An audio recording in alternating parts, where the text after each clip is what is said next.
Good morning friends, স্বাগতম জনাইছোঁ আপোনালোক সকলোকে মোৰ আজিৰ অন্য এটা মিনি ব্লগলৈ। আজি হ'ল 13 তাৰিখ, ডে 2 মিনি ব্লগ। তো চাই থাকিব শেষলৈ। জুবিন দাৰ 50 বছৰীয়া জন্মদিনত মই ৰোপণ কৰা বকুল জোপা কিমান ডাঙৰ হৈছে মই আপোনালোকক দেখুৱাই আছোঁ আজিৰ মিনি ব্লগত। চাই লওক, এয়া গাই চাব পাৰিছে, বহুত দীঘলেই হৈছে, বহুত ডাঙৰ হৈছে। আৰু ছাগলী গৰুৱে নাখালে আৰু দীঘল হ'ল আৰু ডাঙৰ হ'ল হয়। ছাগলী গৰুৱে খাই কিনে মানে বহুত মানে কি হৈ গ'ল। তো সকলোৱে যাতে এই গছজোপাক য'ত মানে আদৰ যত্ন কৰে, জুবিন দাৰ স্মৃতি হিচাপত এই জোপাই আমাৰ ধনতলা গাঁৱত আছে।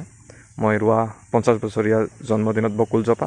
তো সকলোৱে যত্ন কৰিব গছজোপা। আৰু গাই জুবিন দাৰ 50 বছৰীয়া জন্মদিনত জুবিন দাক এই বকুল ফুলজোপা ৰুই কিনে যে মই 50 বছৰীয়া জন্মদিনত তাক মই উপহাৰ দিব পাৰিছোঁ, মই বহুত সুখী হৈছোঁ দিব পাই। তো কি ক'ম আৰু, আজি জুবিন দা আমাৰ মাজত নাই। তো বহুত মিছ কৰিছোঁ জুবিন দাক, বহুত মিছ কৰিছোঁ জুবিন দাক। জুবিন দাৰ স্মৃতি হিচাপত এই গছজোপাকে বহুত আদৰ যত্ন কৰি ৰাখিম। আৰু গাইজ ভিডিঅ'টো চাই কেনেকুৱা পালে লাইক কমেণ্ট শ্বেয়াৰ কৰি কিনে জনাব। আৰু যদি নতুনকৈ আহিছে চেনেলটো ছাবস্ক্ৰাইব কৰি দিবলৈ নাপাহৰিব। তো আজিলৈ এইখিনি, টিল দেন এটা বাই বাই।